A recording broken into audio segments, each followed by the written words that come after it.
Hello, eighth grade ELA scholars.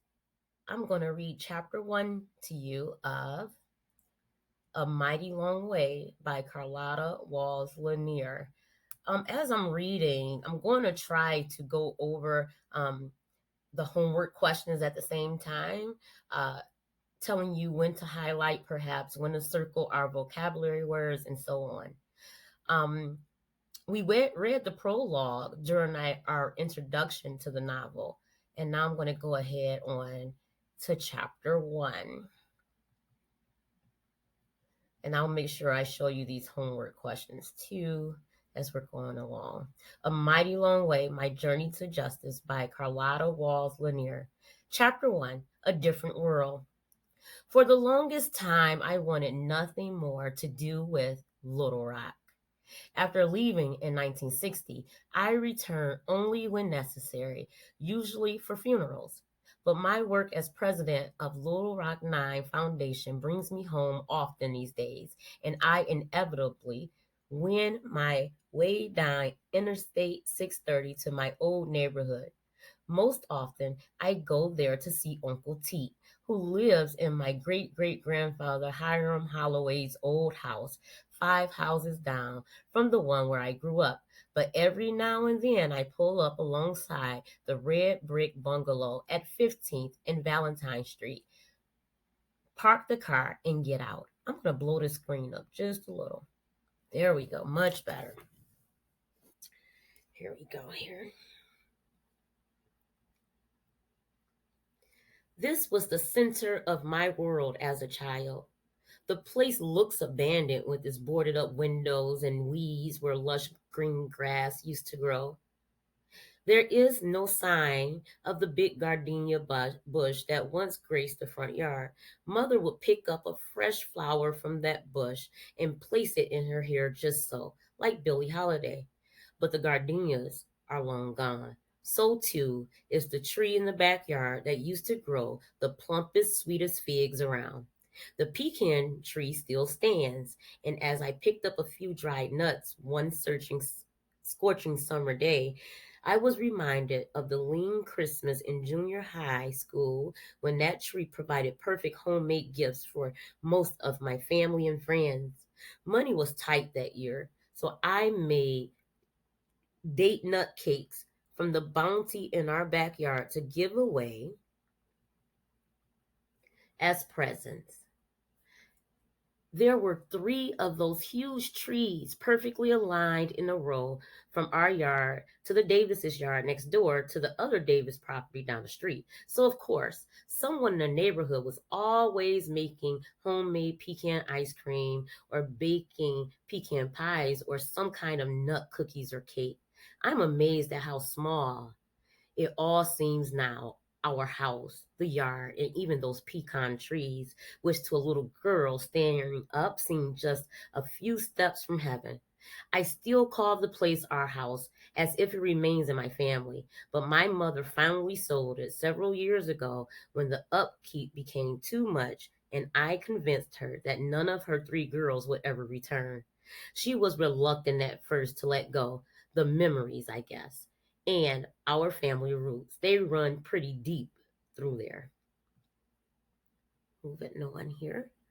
I was 3 years old when Daddy bought the house at 1500 South Valentine Street, just blocks away from the all white Central High School. Even then, the school was known throughout the country for its Greek inspired architecture, beauty, and high academic achievement. Daddy had just returned from the Philippines, where he served in War II until December 1945. Mother was weary of having moved with me at least 4 times, mostly among relatives, while he was away. My parents paid $3,000 for the house, sold to them by my mother's grandfather, Aaron Holloway, who had raised her practically all her life after his daughter moved away to St. Louis. Papa Holloway, as I knew my great grandfather, looked like a Spaniard with his tan skin, dark eyes, thick wavy black hair, and mustache. I'm told that in his younger days, his hair would sprout into a nest of thick black curls, and thus the source of his nickname among some of our neighbors, curly. He stood about 6 feet tall, and family members say that I, tall and slender as a child, inherited his height and thin build. I probably inherited some of his other characteristics too, like my hair, which is naturally pretty wavy. When I was a child, it grew like weeds, so long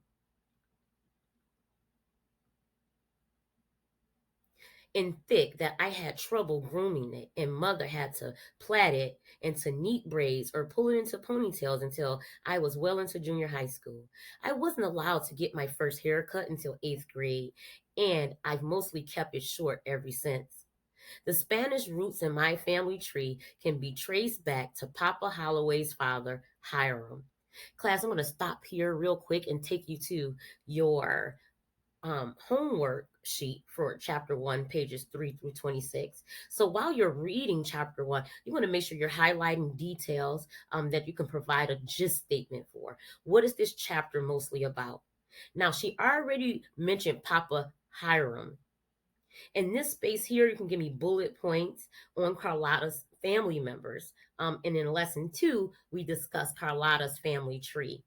And this is where I am now in the reading. She's talking about her grandfather Holloway. His name is Hiram. She said, I never knew him, but in recent years, I've read interviews he granted to federal workers in the 1930s for a collection of ex slave narratives as part of the Federal Writers Project. Hiram was described in the report as a triracial free person of color, born in 1848, about 13 years before the Civil War. He said in a transcript of the interview that his mother was a full blooded Cherokee and his father a dark Spaniard. He used the N word. I'm sorry, let's go back here. He used the N word liberally as he talked about the Africans who were enslaved. That word still stings when I see or hear it, but I've tried to refrain from harsh judgment of my great great grandfather, even as he set himself apart from the slaves. As difficult as some parts of his story were to digest, the interview reminded me just how much my ancestors endured in their pursuit of education generations before I ever stepped foot onto Central. In slave times, they didn't have any schools for N words, said Hiram, who managed to learn to read and write. N words better not be caught with the book. If he were caught with the book, they beat him to death nearly. N words used to get hold of this Webster's blue back book, and the white folks would catch them and take them away. They didn't allow no free N words to go to school either in slave times. Hiram's story gave me fresh insight into how much my family valued education even then. He expressed disappointment that the younger generation of blacks, those born after the Civil War, didn't seem as persistent as their forefathers in the quest for education. His words are still relevant. They capture some of my concerns today. One thing, they don't read enough, he said. They don't know history. I can't understand them. Looks like they had a mighty good chance, but it looks like the more they get, the worse they are. Looks like to me their parents didn't teach them right or something. Although Hiram referred repeatedly in the interview to his wife and children, little is known about most of them in our family. I once asked Papa Holloway about his brothers and sisters. He told me he had several siblings, but that he knew the whereabouts of only one, a sister Maud, who lived in Cleveland. He said that he suspected his other brothers and sister were scattered throughout the country and passed as white, but Papa Holloway identified himself as colored and was proud of the status he achieved. Guys, I'm going to go back right here to my sheet, and I'm going to do one bullet point and put, because she's talking about Papa Holloway a great deal here. Papa Hiram Holloway. Go ahead, you can add it and do this as I'm going along too. That's fine. So he said that he suspected his other brothers and sisters were scattered throughout the country and passed as white. But Papa Holloway identified himself as colored and was proud of the status he achieved as one of the first colored building contractors in Arkansas. He helped to build houses throughout Arkansas, including many of the higher end homes in the wealthy white Memorial Methodist Church just up the street from my house. Much of my family worshiped there. Papa was on the board of trustees, a real mover and shaker who was there practically every time the doors of the church opened. Most Sundays, I sat beside him on the front pew. Papa's wife, Mary, died in 1922 at age 34 while giving birth to their 16th child. Wow, look at that, class. I'm going to go ahead and add Mary, who died in 1922, giving birth to her 16th child. Wow. Guys, I'm not going to stop reading and add every family member, but you should keep track here just like I did, because our next lesson we will be reviewing Carlotta's family tree. Okay. The baby girl died too, as did a set of twins who had been born earlier. Papa raised the remaining children and never married again. His oldest son, Hugh, would become one of only two black men who worked as skilled laborers on Central High School when it was built. Papa's longtime girlfriend, Dora Holmes, was a widow who lived down the street and owned the house at 1500 South Valentine Street. Mother and I stayed with her briefly while my father was away at war. How much of my memory of Mrs. Holmes is influenced by my family stories, I don't know. But I remember being terrified of her. She dressed like a witch or a woman on the frontier in long black cotton dresses and black high top boots. I didn't realize then that she may have been trying to cover a prosthetic leg. Let's see, do I have a pointer here? It's a quick animation. I can highlight. Wow, this is cool. Oh, I like this. Okay, let's see. The focus. Hold on. Let's see.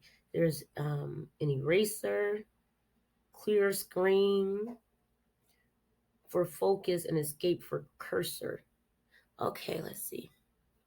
I would like to point to what you guys are reading. So let's see, but it's not moving for me. I see the light here, but it's not moving all the way. Oh, see. Oh no, this could be really nice. This is click for animation. What is this going to do?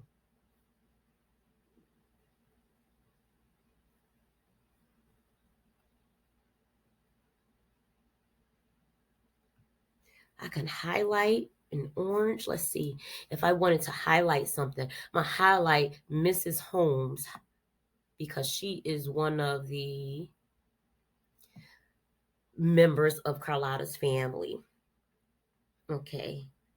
And then let's see, click for animation.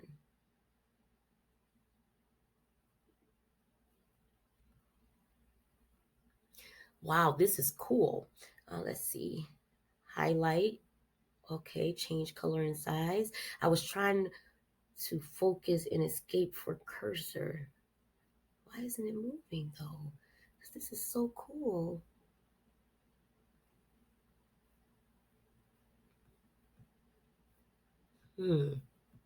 I'm sorry I wasted time trying to figure this out, but this is cool.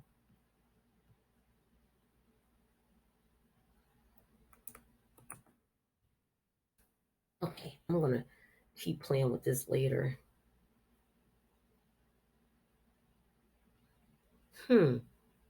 Cursor, Alt F. Let's see.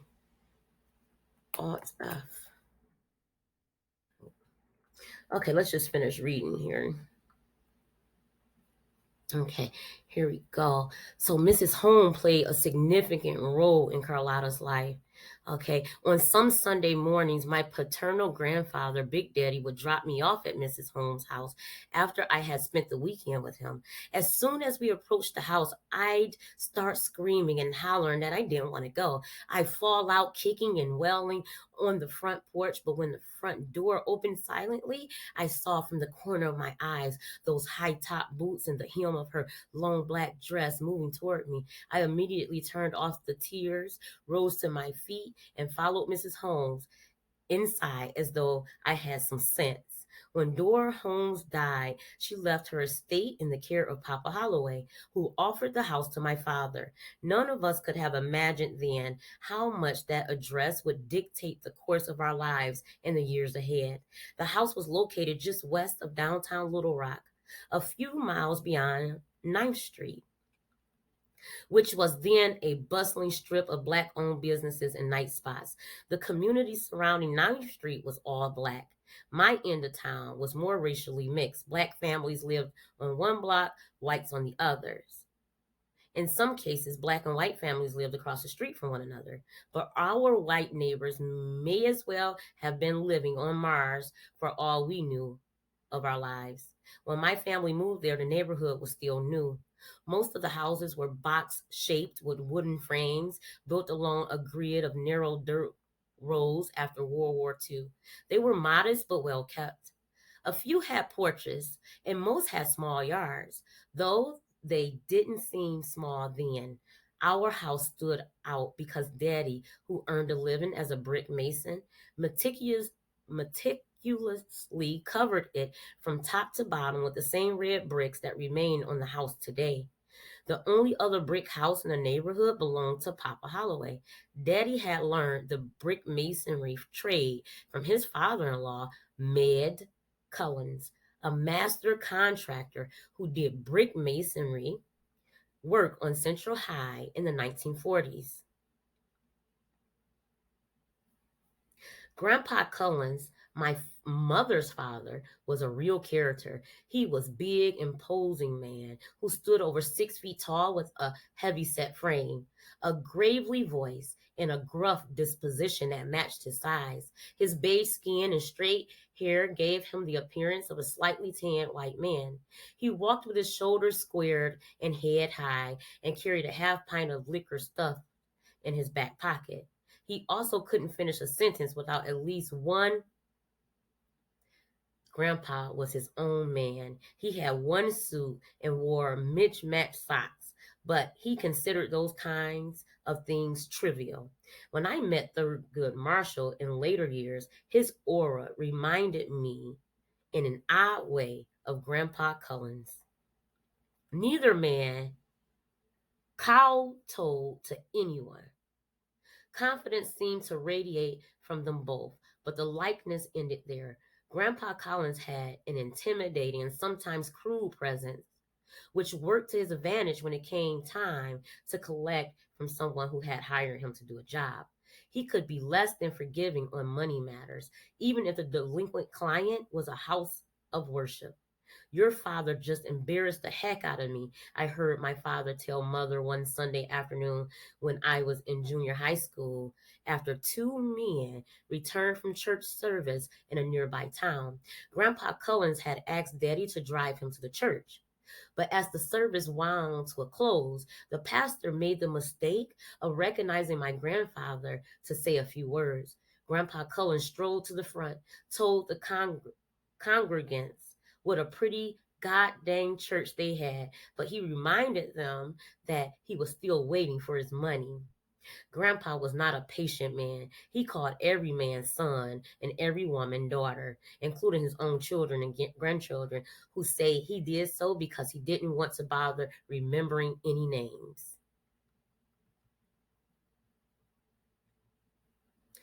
Daughter, let me speak to daughter, he commanded one day when I answered the phone at home. I looked at mother and her sister and responded, which one? God dang it, Grandpa barked. The one who lives there. Grandpa Collins had dropped out of Philander Smith College in Little Rock to start his contracting business, but he was a highly intelligent man who stayed abreast of current events. He'd insisted that his four children, mother, Her younger brother and two older sisters go to college. The schools of choice were Philander Smith or Talladega College in Alabama. Grandpa loved politics, particularly presidential history.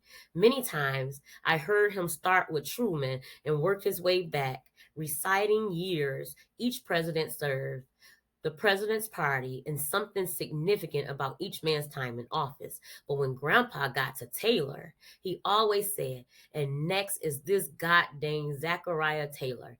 At first, I didn't understand what he meant, so I asked, what's wrong with Zachary Taylor?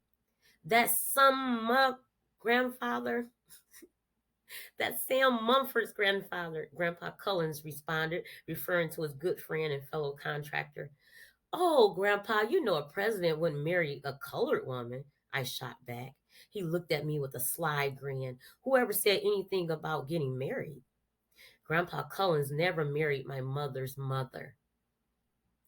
Mother was born to Irma Holloway while he was separated from his wife, Beatrice. He and Beatrice reunited, and soon afterward, my maternal grandmother moved away to St. Louis and left mother with Papa Holloway. I knew Beatrice as grandmother Cullens and her children as my aunts and uncles.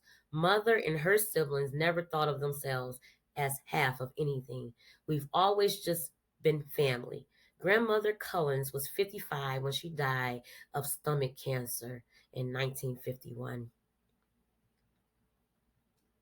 All of my grandfathers outlived their wives, while I was nurtured by a cadre of well educated and loving women. I spent a lot of time around the men on both sides of my family, and they heavily influenced the woman I became. The independent streak that I'm sure I inherited from my grandfathers would land me at Central in the days ahead. And the determination I witnessed in all of their lives would help me survive the toughest days there. No one was more determined than my big daddy. He was Porter Walls, my father's father. He had mahogany skin and a medium build and stood about 5 feet 5 inches tall on the short side for a man. He had only a third grade education, but he could read and write and was one of the smartest businessmen I ever known. He owned and operated a pool hall and restaurant in a red cinder block building that extended about a half a block at the intersection of 18th and Pine Streets, a short walk from my house. Big Daddy enjoyed looking like a businessman, so he preferred attire his preferred attire was a suit and hat when he wasn't in the kitchen. He also smoked cigars. Daddy had helped his father build the business and worked there part time. Big Daddy worked at Arkansas Tent and Awnings during the day, while his sisters ran the cafe. But he split his nights and weekends between the cafe and pool hall and poured all of his energy and every extra dime into building his business. I was grown, a 35-year-old married mother of two, to be exact, before I truly understood the source of his drive and persistence. It was 1977 in Roots. The television miniseries based on Alex Haley's novel had a grip on America. People everywhere sat glued to their televisions night after night, and many black men and women, for their first time, began digging into their own family trees. I was deeply moved by the drama, which chronicled the life of a West African captured from his native land and sold into slavery in the southern United States. All of a sudden, I too was filled with questions about my southern family.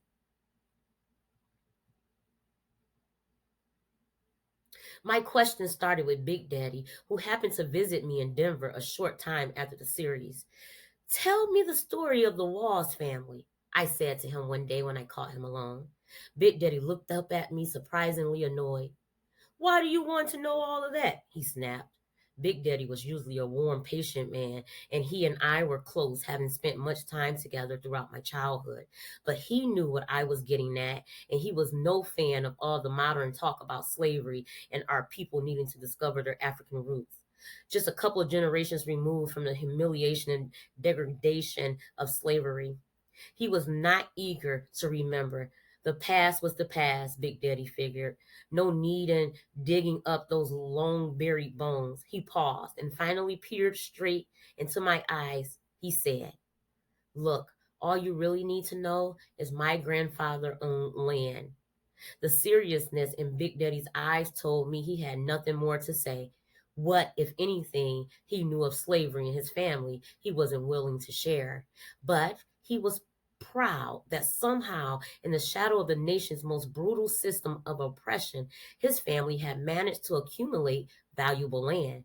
That knowledge, that pride, would push him toward his own dreams of owning a business. Eventually, about the time I became a teenager, Big Daddy opened a second restaurant and pool hall on the outskirts of Little Rock, retired from his day job, and became his own boss.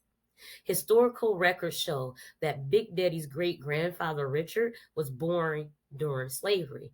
It is unclear how Richard's son Courtney came to own more than 360 wooded acres in Cornerville, the town where the Walls family first settled about 75 miles south of Little Rock. But when Courtney Walls died, the land was divided and passed on in equal shares to his heirs, Big Daddy and each of his 7 younger siblings. All but one of his siblings eventually sold their land, some of which Big Daddy acquired. He would end up with 100 plus acres of the inherited land. In many ways, Big Daddy was ahead of his time. He seemed to have an innate understanding of economics and how much it influenced power. All he ever wanted to be was a businessman, a powerful man. And as he saw it, that didn't include getting married and raising a family. That, he once told me, happened quite by accident. Big Daddy had volunteered for World War I, but when he arrived in France in 1918, the war was ending. He soon returned to Cornerville and he went to visit Henrietta, the girlfriend he left behind. He saw an infant playing outside and moments later learned the child was his son. This wasn't the life he had planned, but he did the proper thing and married Henrietta. The couple eventually moved to Little Rock and had 4 more boys and 2 girls. Their third born was Cartalu, my father. Big Daddy worked hard at the awning company and put aside whatever money he had. At home, he ruled with an iron fist and pushed his children to work hard too, particularly the older boys. The older 2 sons could hardly wait until they were grown enough to take the train out of Little Rock and move on to lives of their own making. But Carlo stayed, working at his father's side, soaking in his father's work ethic and values. Carlaloo was 15 when his mother, just 39 years old, died from pneumonia. He grieved mightily and clung especially to one of his younger sisters, Juanita, who even as a child was a natural nurturer. It must have seemed like a sign of some sorts when his other sister, Margaret, introduced him to one of her friends, a petite, fair skinned beauty with a faithful name, Juanita. Juanita Collins was a fellow student at Paul Laurence Dunbar Junior and Senior High School, the premier black high school in Arkansas. It was love at first sight, and on February 3rd, 1942, the teenagers eloped with another couple to Benton, Arkansas. They were married by a justice of the peace.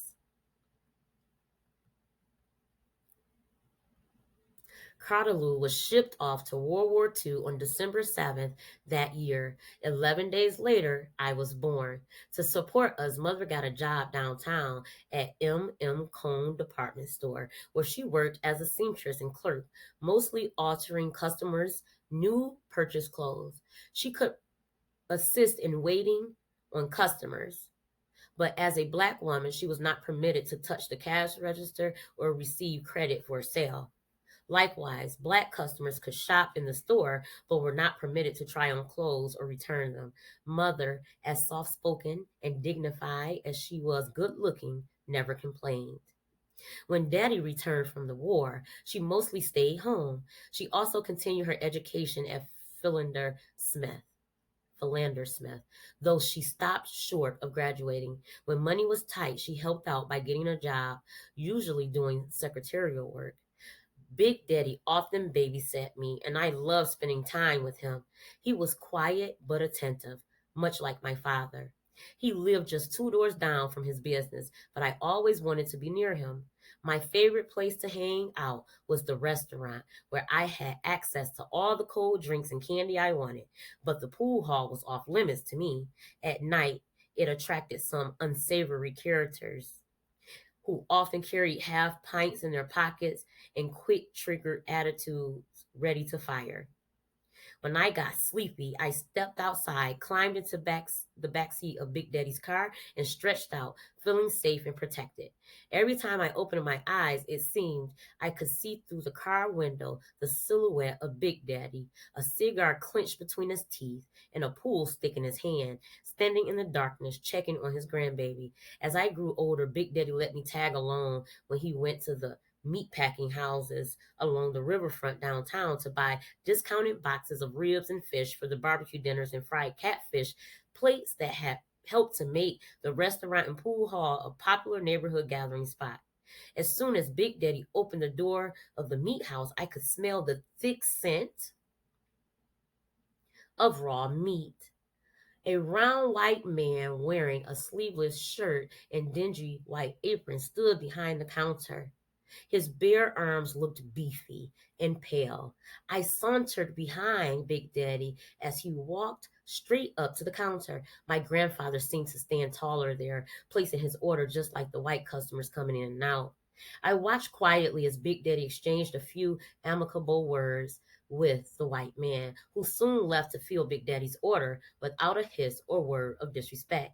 When it came time to pay, Big Daddy dug into his pocket and pulled out a huge wad of cash. He always carried his cash in his pocket that way, as if he didn't quite trust anyone else with his hard earned money. Big Daddy then unfurled a few bills into his hand of the white man, nodded a silent thank you, and turned to walk away.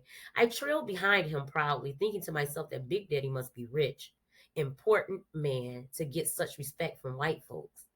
Big Daddy's personality and style were as different from those of Grandpa Cullens as was his appearance.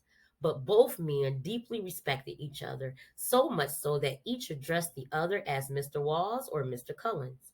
They shared a love of baseball and, more specifically, the Brooklyn Dodgers. Their lifelong allegiance to the Dodgers began, of course, when the team signed Jackie Robinson in 1947 and became the first team since before the turn of the century to integrate professional baseball. Jackie was their hero, and he became mine too. When the Dodgers played the Yankees in the 1955 World Series in New York, Big Daddy and Grandpa Cullens made the cross country journey together to cheer for their team. They also made regular trips together to St. Louis to attend baseball games, a sign of economic freedom that few black men of their era enjoyed. Whatever the Dodgers played, whenever the Dodgers played in St. Louis, 6 or 7 of us, mother, daddy, Grandpa Cullens, and various other relatives, piled into the car for a road trip to the game. Big Daddy was usually working. We most often left late at night and traveled until morning without stopping because hotels and restaurants throughout the South didn't admit black customers. Daddy meticulously mapped out the 8-hour trip so that we could stop along the way at relatives' homes for bathroom breaks and rest. If we slept there, the children would who lived in the home gave up their beds to the adults and joined the rest of us on blankets spread across the floor. Likewise, our home in Little Rock often felt like Grand Central Station because we had so many relatives stopping through on their cross country road trips. I always gave up my bed and made pallets on the floor. On one of those trips to St. Louis with Grandpa Cullens, we stopped in Newport, Arkansas at his cousin Gabe's house. Cousin Gabe was a worm farmer and a gracious host. His wife spent much of the morning preparing a full breakfast spread for us to eat before we got back on the road. The smell of homemade biscuits, grits, bacon, and eggs filled every room and drew us all into the kitchen. But I took one look at the inch thick dried mud cakes on Uncle Gabe's hands and under his fingernails, and suddenly No matter how much my stomach growled, I was no longer hungry. In St. Louis, we had plenty of extended family and always stayed with them.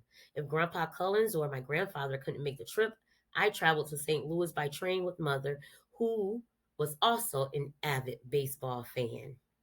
Back home in Little Rock, my entire family looked forward to watching baseball teams from the N-word leagues square off in the city's Triple-A stadium in Fair Park before an enthusiastic all-black crowd.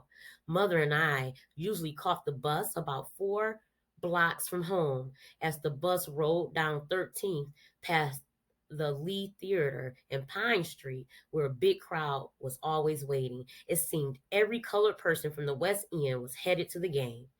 I was in elementary school then, and those trips to the park were like going to the circus, especially when the Indianapolis Clowns played. The team mascot was a clown that kept the crowd thoroughly entertained. Mother loved the Birmingham Black Barons. I'd hear her and Daddy talking about the team's outstanding center fielder, Willie Mays, who later became a Hall of Famer in Major League Baseball and one of the greatest players of all times. It never occurred to me as I grew up to question, even in my mind, why colored folks could go to the park only on certain days, why we had to climb to the back of the bus, or why stopping at a gas station to use the bathroom in most areas of the South wasn't even an option. Those were the rules. And I had to learn to follow them like I learned to walk by observing those closest to me in following their guidance until I knew the steps well enough to venture out on my own. The world I knew best, a black world full of protective family, neighbors, and my church community, felt safe. Guys, this sentence is very important to what we've been talking about the incidents in Carlotta's life that shaped her story and who she is as a person. I'm going to go ahead and underline this um, because it is so important here. The world I know best, she said, the black world of protective family members, neighbors in my church community felt safe. That is so important. Guys, let's look at that next question for your homework too as well.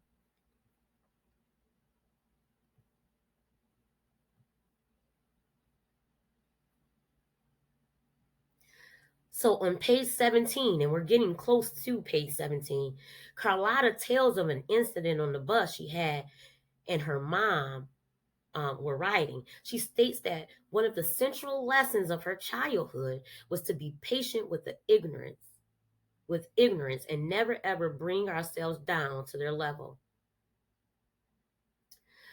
They referred to ignorant people. How did Carlotta's mother model this lesson in the bus incident? Make certain to use evidence from the text to support your answer. Let's continue reading. You might want to highlight that along the way. Carlotta goes on to say, there I knew I was loved and accepted, even when a few of my darker skinned playmates took to calling me High Yella because of my light complexion. The name calling could get rough sometimes from my playmates, who assumed that I thought the white tint in my skin somehow made me better than them. That mystified me then.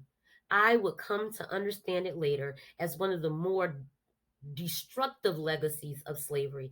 The lighter skinned slaves, sometimes the master's offspring, received slightly more favorable treatment, such as house jobs, while the darker skinned slaves were relegated to the fields, fostering a divide that persists today. And guys, this is what the type of stuff I'm hearing in the hallways too. When I hear team light skin, team dark skin, Carlotta is even saying that type of behavior, the colorism in our own culture, is comes from the effects of slavery. We need to be mindful of that. Okay, so the darker skinned slaves were relegated to the fields, fostering a divide that persists today. But in the mind of a child, the skin color separation just seemed silly. My family members were every hue, from pinkish white to the color of the rich brown earth, like Daddy and Big Daddy, whom I adored. Daddy and Big Daddy were my protectors. Mother was too. When the ugliness of that other world, a white world as foreign to me as Russia, suffered in my surface in my presence, my parents and grandfather tried to explain. We're going to highlight this. This seems important too here. Her family tried to explain. They wanted her to make sure that she understood that she was never the problem. Okay. She was never the problem. We're talking about the ideas and the concepts of racism. I must have been in elementary school the first time I felt the sting of a white woman's words. I'm going to underline this because this is evidence of the incident that we're about to read and how it may very well be one of the incidences that shaped Carlotta's story. Carlotta goes on to say, Mother and I were headed down.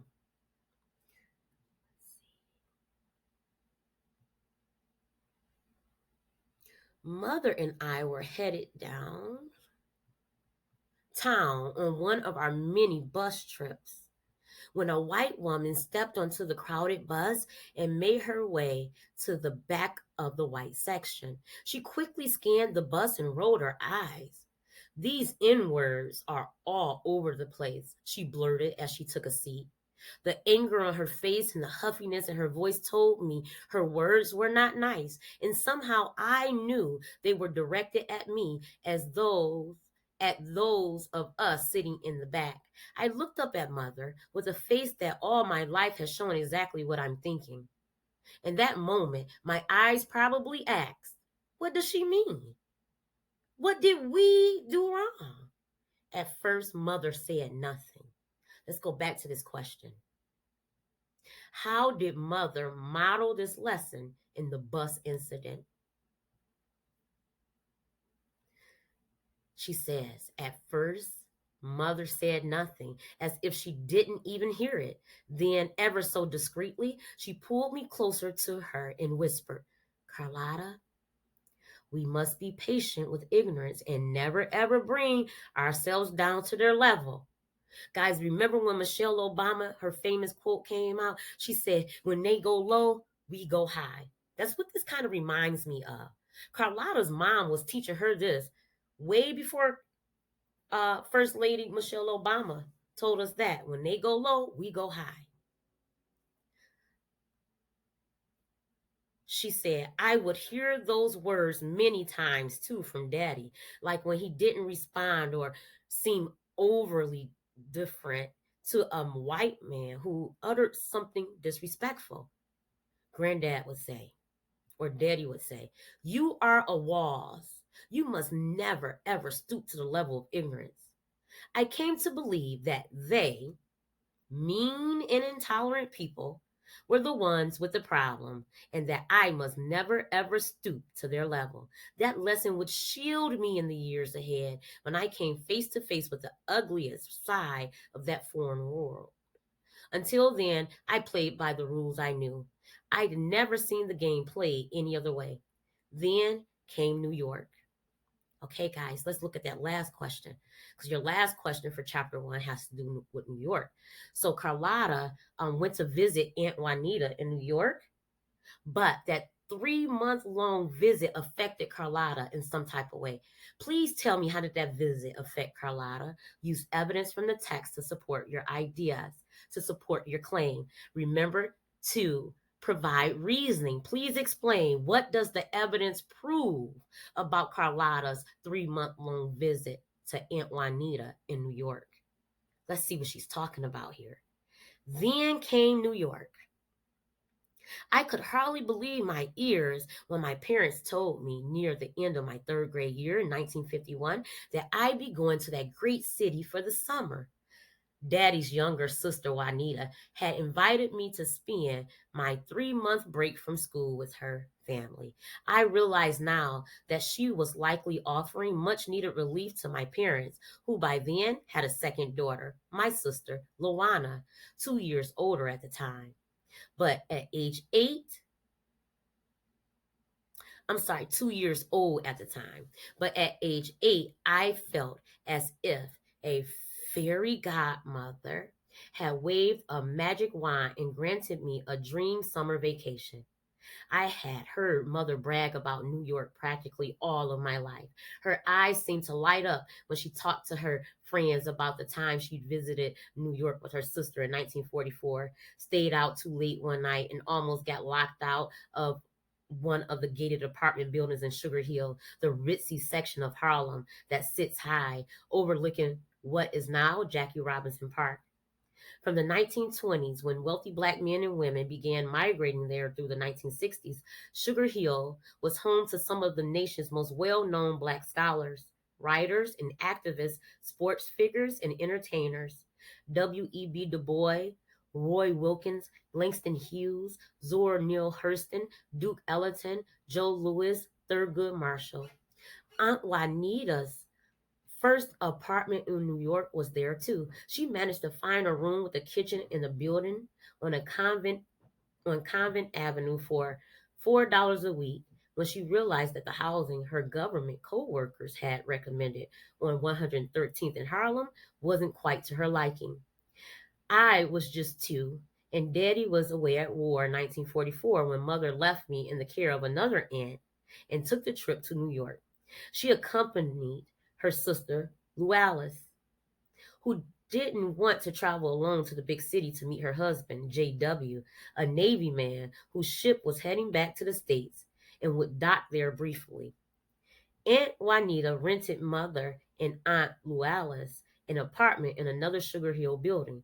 By the time Uncle J.W. arrived, he had hatched a matchmaking plan. Aunt Lou Alice and Mother would bring along Mother's single sister in law, Juanita, and he would bring along a single friend so that all of them could go out together. When Uncle J.W. stepped off the ship, he had with him a handsome young soldier named Alfredo Andrade, a Portuguese a Portuguese Creole whose parents were from Cape Verde, off the western coast of Africa. The two singles were introduced and quickly became a couple. They married a year or two later and stayed in New York. When the two of them invited me to New York to visit for the first time, the anticipation of seeing the high rises and the bright lights and getting anywhere near Mother's Sugar Hill left me so excited about my trip that I couldn't even bother being scared. My parents used their connections to get a free pass and summoned their friends to keep watch over me along the way. They included Herman Freeman, Uncle Herman to me, who worked as a red cap at the Little Rock station. He wasn't my real uncle, but he was married to my mother's close friend. My parents also were good friends with the head cook on the train, Aubrey Yancey. My classmate's father, Mr. Murchison, a porter on the route to St. Louis, had agreed to be my guardian for most of the trip. As protective as my parents were, they trusted that I was in good hands. The connections among black rail workers throughout the country back then operated like a modern day underground railroad, assuring the safe transport and comfort of one another's family and friends. Shortly after Memorial Day that year, Mother and Daddy packed a huge suitcase and sack lunch, drove me to Union Station in downtown Little Rock, and put me on a train bound for a 2 day journey to what seemed like the other side of the world. Just before I climbed on board, Daddy and Mother reminded me to mind my manners, be polite, don't ask for anything, just wait. Mr. Murchison would get me a pillow and take me to the whites only dining car for a meal before it opened or after it closed. With that, I climbed on board and made my way to the last seat in the rail car for the black passengers next to my railroad guardian. For hours at a time, I sat with my face pressed against the passenger window and watched as the brilliant sunshine faded into night. Excitement churned on the inside. My head was so full of thoughts that I could hardly sleep. What would the city look like? Where would we go? What would I see? Would I meet any movie stars? Finally, the train pulled into New York's Penn Station, and I followed the flow of the crowd up the stairs. There, just inside, Aunt Juanita and Uncle Freddie were waiting. I felt like a real life Alice in Wonderland as I stepped off the train into that vast space. I had landed in a different world. The thrill of it rushed through me like a current. Penn Station was at least twice as big as the Little Rock station. Throngs of people scurried about in all directions. There was a palpable sense of energy and purpose. My uncle and aunt greeted me warmly and ushered me through the station, which seemed like a city unto itself. My head snapped back and forth as my eyes and ears tried to take in all the faces, hues, and languages mingling in one place. In a blur, I saw crowds of people standing and staring up at a gigantic board that listed a seemingly endless number of trains going to places I'd never seen, even heard of. We whizzed by a couple of water fountains and public restrooms, one for men and another for women. That's when it struck me. There wasn't a whites only sign anywhere in sight. Outside, we climbed into a bus headed to my aunt and uncle's apartment. It amazed me that we just plopped down wherever we pleased. Not once did the bus driver look back and order us to the back of the bus when white people needed a seat. This was the freedom up north I'd heard so much about. I could tell already that being colored seemed to mean something else up here. Or maybe it meant nothing at all. Here, colored men and women seemed to walk with their backs a bit straighter, their heads higher, as though they had as much right as anybody else to occupy this time and space. Here, colored men and women also seemed about as likely as anyone else to be called Mr. or Ma'am. My parents had ingrained in me all of my life that people of all races were equal in the eyes of God. Here in New York, I was getting a glimpse of life through his divine lens. Aunt Juanita and Uncle Freddie had three children of their own: Camille, who was 5, Renata, 2, and Michael, an infant. My aunt didn't seem the least bit overwhelmed by the prospect of adding another child to her brood for 3 whole months. She was a short, deep brown skinned woman with a happy disposition, always bubbly and sweet. She stayed home with us during the day while Uncle Freddie worked as a hospital lab technician. He was thinly built with wavy black hair and skin on the light side of honey. He spoke Portuguese and Italian and patiently played with my interpreter and tour guide as we cruised the streets of New York. The family lived in a 3 bedroom apartment in a dark red brick building at 62nd Street and West End Avenue. The complex was among the city's first public housing units, built primarily for veterans returning from World War II. It was brand new and wonderful, nothing like the crumbling urban tenements that still stand in most major cities today. The apartment was on the 4th floor, so we frequently took the elevator, which was as exciting as an amusement park ride to me. I'd hop off and on and ride it over and over again. From the bedroom window, I could look out and see across the Hudson River into New Jersey. Sometimes, on stifling nights, I get out of bed and stand in front of the raised window to try to catch a breeze and watch the boats cruising down the river. The lights looked like stars dotting the landscape on the other side of the water. We walked about the 4 blocks to Central Park to picnic, visit the zoo, play ball, or ride our bikes. I even lost a fingernail there showing off on the bike. I wanted to show my family and the many spectators how well this southern girl could ride, but I momentarily took my eyes off the path and was pumping so fast that I missed a curve and slammed into a nearby water fountain. Fortunately, aside from the fingernail and a few scrapes, the only thing seriously hurt was my pride. I spent most of my time on a concrete playground in the courtyard of the apartment complex. Aunt Juanita took the children outside to play there practically every day, but some mornings I couldn't wait and went ahead of her. She joined the other mothers on a bench, and I continued playing, running from the sliding board to the swings and jungle gym. It was the strangest thing to see small patches of dirt and trees sprouting from all that concrete.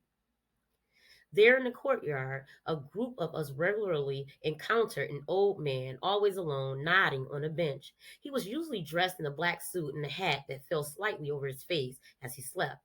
I thought he was a drunk, a wino, like some of the men who worked for Grandpa Cullens. For some strange reason, we kids thought it would be fun to hide and throw rocks at him. We did, and we giggled each time the man eventually stood and stumbled away. Nearly 40 years later, I will learn the identity of that man when I brought my son and daughter to New York to visit Aunt Juanita. I walked with them to the courtyard and told them stories about the old drunk I used to see there. As I moved closer to the bench to the point out the spot where he always sat, I noticed a plaque with a name engraved on it. My mouth dropped open and a rush of shame flushed through me when I read the name inscribed there, Jas Great Thelonious Monk. The plaque pointed us to a small house next to an apartment complex where Aunt Juanita still lives today. Little did I know that for those 3 months when I was 8 years old, Thelonious Monk was my neighbor. The summer of 1951 was full of firsts for me, grand and small. It was there that I first encountered the awful smell of lamb simmering on a Sunday afternoon, which left such a bad impression that a decade passed before I got the nerve to try even a lamb chop. I heard for the first time my new friends ask for soda or soda pop instead of a cold drink, which we said back home. I sat in a soda shop and watched a server make the drink before my eyes and serve it in a glass with a straw instead of a bottle. I saw, I saw firemen open a fire hydrant and neighborhood kids dash through the blast of water in their clothes again and again under the fiery sun. I also visited the amusement park at Indian Point with Uncle Freddie and his parents, who were Portuguese and Cape Verdean and spoke little English. They were visiting from their home in Rhode Island where Uncle Freddie had grown up. How we all managed to squeeze into that tiny 3 bedroom apartment and communicate that summer, I don't know. But the beauty of it is that somehow we managed, and I'll never forget that trip to Indian Point. Now home to 3 controversial atomic energy reactors, Indian Point was then a popular park spread over more than 200 acres. It included carnival rides, a swimming pool, and picnic grounds. We were going on a picnic, and I could hardly wait to get on the rides. A ferry took us to the park, but there were 2 stops. Our stop was first, and the next one was Bear Mountain State Park, another expansive park near West Point, the U.S. Military Academy. After the ferry left Indian Point, it would travel to the Bear Mountain and dock there for the rest of the afternoon. Just as the ferry was about to make its first stop for us to get off, Mr. Andrade, Uncle Freddie's father, needed to go to the bathroom. Uncle Freddie warned, Dad, just make sure you're back within 5 minutes. We're getting off here. The ferry docked temporarily, and after 5 minutes of waiting for Mr. Andre to return, we got off. 5 more minutes passed, and then 10, and still no Mr. Andre. As we stood waiting just beyond the dock, we watched the gangplank to the ferry rise slowly, and then the boat pushed away deeper into the water and glided out of sight off to Bear Mountain. Mrs. Andre looked terrified. She spoke a rapid fire in her native tongue. Uncle Freddie tried to calm her. I'm sure he's here, he said. He probably got off before us. We just need to look around. We walked around for what felt like hours. No Mr. Andre. But here's the catch. We had the picnic basket of food, and Mr. Andre had the money. Uncle Freddie didn't have a dime, and neither did his mother or Aunt Juanita. So we ate our picnic lunch and played the free games, but all of us kids were angry because we couldn't get on the carnival rides. That had been the main reason for going to Indian Point. About 3:30 in the afternoon, it was time to return to New York City. We stood and watched as the ferry came around the bend and docked. The gangplank went down, and the rest was like a scene from Ellis Island. Mr. Andre, who apparently had gotten lost on the way from the restroom, came running down the plank. His wife ran to meet him, again speaking quickly in her native language. Tears streamed down both of their faces. They were hugging and crying, so happy to see each other. You would have thought they had been separated by an ocean for years. Among my other New York firsts was pizza. Little Rock didn't have pizza, but my friend Peggy, who had visited New York one summer with her grandmother, had told me all about it. Make sure to try the pizza, she reminded me again and again. I couldn't wait to tell her that it was every bit as delicious as she had described. I also tasted cream of wheat for the first time and marveled over the Rockettes, Ellis Island, and the Statue of Liberty. I visited Radio City Music Hall where I saw a thrilling Technicolor remake of the box office hit show Boat and its unforgettable classic, Old Man River. I even took the train to Harlem to spend the weekend with my great uncle Colin Holloway, Uncle Buster. I felt like a real city slicker when I sat on the stoop with him and his friends at night, sometimes as late as midnight. They would set up a card table and chairs under the street lamp at the corner nearest his apartment and then gather around for games and dominoes, checkers, and cards, mostly pity patty. Uncle Buster also took me to the Polo Grounds into Ebbets Field, where I saw our beloved Brooklyn Dodgers play the New York Giants. But among the more memorable experiences of that magical summer in New York were the first times I spent with the white boy who became my best friend. His name was Francis, and that was the first thing that struck me as funny. In my book, Francis was a girl's name. He had pale skin and strawberry blonde hair, and like me, he enjoyed playing stickball and tops. We met on the playground in the courtyard of Aunt Juanita's apartment complex, and from that day on, we played ball together, chased each other around the playground, and giggled over the silliest things. Most astonishing of all, no one even seemed to notice. I guess I took to